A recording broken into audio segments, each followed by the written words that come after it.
labor principal, entre otras muchas, porque al final hacemos un poco de todo, es coordinar y dinamizar un poco todo el tema de los grupos de consumo de la red de Casarea, que es un poco la que se impulsó y la que se dinamiza desde el sindicato, ¿no? Entonces, bueno, pues la idea de hoy era unir un poco todo este trabajo que se hace desde los baserritarras y las baserritarras con esto de la economía social. Bueno, supongo que ayer pues explicaría un poco los principios de la economía social y solidaria. Entonces, bueno, pues para mí al final hablar de lo que vamos a hablar hoy es una pata de todos esos principios y es una pata práctica de cómo poner en el día a día todos esos principios teóricos, ¿no?, que nos aporta la economía social y solidaria. Nosotras además formamos parte de REAS, somos parte también del mercado social, precisamente por compartir todo esto, ¿no? Entonces, bueno, la idea es contaros muy rápido y por encima en qué consiste esto de Nekazare y qué tiene que ver con, o sea, por qué Nekazare sí y otras a lo mejor pues no se ven como parte de la economía social.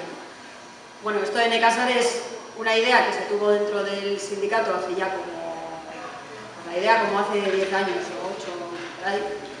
Y bueno, al principio la idea era, bueno, pues la realidad era que las baserritarras y los baserritarras pues estaban desapareciendo totalmente y sobre todo lo que se veía en las causas era, bueno, pues es que no nos pagan precios dignos, estamos abocados a vender al mercado y bueno, al vender, ¿no?, casi regalar nuestros productos. Entonces, ¿cómo le damos un poco la vuelta a esto? Y bueno, esa era la necesidad que había, pero desde la organización lo que se vio es que no solamente había que generar algo para sacar el producto y para que se diera valor a lo que se hacía, sino que ya que nos poníamos, pues había que conseguir algo más, ¿no? Porque está muy bien solucionar los problemas de cada cual desde lo individual y ya sería importante, pero bueno, ya si podemos hacer algo en colectivo y crear algo que tenga un poco más de calado, pues mucho mejor. Y ahí surge un poco la idea de, bueno, se conocía un poco lo que eran los grupos de consumo, por aquí había algunos, pero bueno, sobre todo se conocían las AMAP en Francia, que no sé si conocéis, que es un poco lo que nos hemos importado aquí. Al final, bueno, se buscó en muchos sitios, se hicieron unas jornadas trayendo a gente de un montón de países y un montón de lugares, total para copiar el modelo Iparralde, que era el que más se parece a nuestra realidad y el que mejor nos veis. Entonces lo que se hizo fue pensar, pues eso, que no podía ser solamente una fórmula de venta, sino que tenía que servir para cambiar el modelo de producción que teníamos, porque el modelo que había en aquel momento era intensivo, o sea, para venderle a un mercado necesitas tener mucho producto de lo mismo, o sea, y lo que había aquí sobre todo eran monocultivos de lechuga, tomate y pimiento, o sea, básicamente, y entonces claro, también había que darle vuelta a eso. Queremos cambiar el modelo y queremos cambiar muchas más cosas y no solamente la venta de cada cual. Y luego además, claro, tenemos un poco el paraguas del principio de que el objetivo que alcanzar es la soberanía alimentaria, ¿no? Y bueno, la soberanía alimentaria, supongo que ya sabréis, pero pues si alguien no lo sabe, es un concepto que surge hace ya unos cuantos años por parte de la vía campesina y surge porque, bueno, a las personas que formamos parte de Vía Campesina pues no nos convencen los conceptos que las grandes estructuras como el FMI o la OMC pues quieren proponer, ¿no?, que es la seguridad alimentaria. La seguridad alimentaria es un concepto técnico que lo que nos dice es que para estar alimentadas tenemos que ingerir X kilocalorías al día. Eso es un concepto meramente técnico, pero no pone, esto va y viene, pero no dice qué hay que comer. Sí, o sea, habla de kilocalorías, de llenar estómagos, pero no habla de nutrición, ¿no? Ni de que sea culturalmente adecuado, ni que sea un producto tradicional, ni nada parecido. Entonces, el concepto de soberanía alimentaria va más allá en ese sentido. Dice, no, o sea, los pueblos tenemos derecho a decidir cómo queremos alimentarnos, consiguiendo esa seguridad alimentaria, pero de una manera sostenible, tanto para el medio ambiente como para nosotras mismas, ¿no? Y no queremos ser asalariadas en el mejor de los casos, de la agroindustria que nos dice lo que tenemos que cultivar y a cuánto lo tenemos que vender, sino que queremos nosotras tener la capacidad de decidir. Entonces, bueno, ese es el gran objetivo Entonces, claro, eso implica algo más que cambiar simplemente cómo vendes, ¿no? O sea, implica cambiar cómo vendes, pero también cómo produces y cómo te relacionas, ¿no? Entonces, bueno, desde Nevizcaya se toma un poco eso y bueno, pues es un poco lo que se pretende con Nekasare, o sea, crear grupos de consumo, pero con lo que llamamos el principio de corresponsabilidad, ¿no? Es decir, las personas que forman parte de ese grupo, unas son baserritarras, otras no lo son, pero son todas iguales en el grupo y todas se responsabilizan de esos productos. Y al final, en un inicio, se pretendía que esto sirviera que se ha conseguido, para acercar un poco el medio urbano y el medio rural, que aquí físicamente está muy cerca, pero en la práctica ¿no? Pues no lo está tanto. Y en un inicio nace como apoyo desde lo urbano a lo rural, ¿no? O sea, vamos a corresponsabilizarnos de estos productos, vamos a hablar de cuotas, no vamos a hablar tanto de precios ni de clientes, vamos a generar otro tipo de relaciones. Bueno, o sea, vamos a pedir un compromiso por parte de ambas partes. O sea, se hablan de cosas que no es una mera relación de cliente y productor, ¿no? Pero bueno, yo lo que veo es que eso se traducía en que cuando alguien entraba como consumidora, pues si quería una cesta de verduras a la semana, pues al principio tenía X tiempo para probar y si luego quería seguir, pues tenía que adquirir un compromiso de un año, ¿no? En el que se comprometía que todas las semanas adquiero una cesta.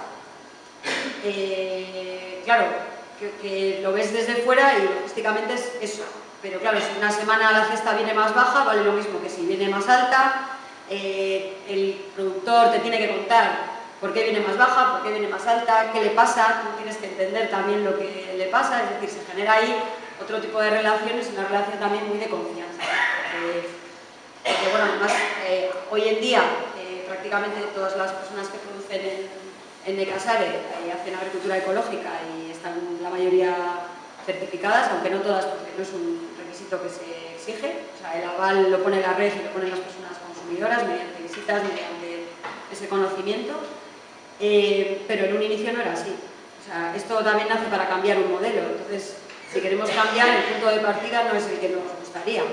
Con lo cual, en los inicios, pues había gente que no hacía ecológico. Pero lo que se les pidió fue un compromiso de que si se les ayudaba, se les daba formación y se les acompañaba, iban a hacer ese cambio, ¿no? Y eso es un poco también lo que se ha conseguido, ¿no?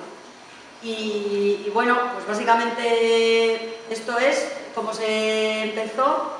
A día de hoy hay como 45 grupos en lo que es Vizcaya, algunos en Álava, porque la gente del audio o así pues le cuadra más ir a repartir a Gasteiz que aquí, a mucha gente. Y bueno, también otra cosa interesante es que con esto del compromiso y con esto de esa relación mutua, pues otro de los objetivos era instalar gente joven, ¿no? Y esto en su día parecía algo imposible, o sea, porque hace 10 años pues, el campo no se veía como una salida laboral ni nada parecido, y en eso la crisis pues, nos ha ayudado un poco, la verdad, porque al principio cuando se hacían las formaciones y se decía todo esto, pues, venía gente, pero no era masivamente, y desde el 2009 pues, bueno, subió la cosa pero exponencialmente. Es verdad que mucha gente tenía una idea un poco equivocada de lo que es esto, pero otra mucha conocía la realidad y se quedó, ¿no? Y lo que se ha conseguido es, en cosa de estos 10 años, pues que se instalen como 100 y pico jóvenes en el Baserri, que para nosotros es uno de los mayores logros, ¿no? Más allá de que sacamos el producto de mucha gente y que, bueno, que hay como 800, 900 familias recibiendo producto local, producto de calidad y semanalmente, ¿eh? Generando una relación de conocimiento con el Baserri que hasta ahora tampoco se tenía, ¿no? Cambiar los valores que nos rigen, ¿no? Que nos dicen que tenemos que ser competitivas, que tenemos que ser, bueno, cuanto más productivas mejor, y regirnos por unas tablas, ¿no? De ganancias, de pérdidas y todo monetarizado, y aquí la ganancia es otra. Y yo creo que ese es el valor que le damos a todo esto, más allá del monetario, que también lo tiene porque sobrevive mucha gente económicamente, y se ha conseguido que una actividad como la agrícola, que hasta hace pocos años era de donde te decían que había que salir, ¿no? Porque los padres y madres nos decían que había que salir de aquí no te metas, esto es la ruina, esto es miseria, ¿no? Ahora se ha convertido en una salida para la gente que no estaba contenta en la fábrica, que quería otra forma de vida y que quería otras cosas, ¿no? Y se ve que la gente, bueno, pues cuesta trabajo, es un proceso, hay que aprender muchas cosas porque no las sabíamos, ¿no? Mucha gente, además, gran parte de la gente que viene pues es urbanita, no tiene mucho conocimiento y para eso están también los cursos de formación y también la red que se ha hecho de acompañamiento, ¿no? O sea, se ha hecho una red de acompañamiento de personas que ya llevan más tiempo, más guitarras, para que acompañen a esa gente joven en el proceso y metan lo menos veces posible la pata, ¿no? Que la van a meter porque todas nos creemos que somos mejor que la que nos está enseñando y nos tenemos que dar de golpes nosotras mismas, pero bueno, también se aprende más rápido y bueno, y ahí estamos, ¿no? Y yo creo que al final nosotras trabajamos desde la soberanía alimentaria y otra gente trabaja desde el trabajo con la gente de exclusión y otros trabajamos en otras cosas, pero al final todos somos patas de un sistema que queremos cambiar, ¿no? Y al final en eso estamos. Y yo nada más. Gracias.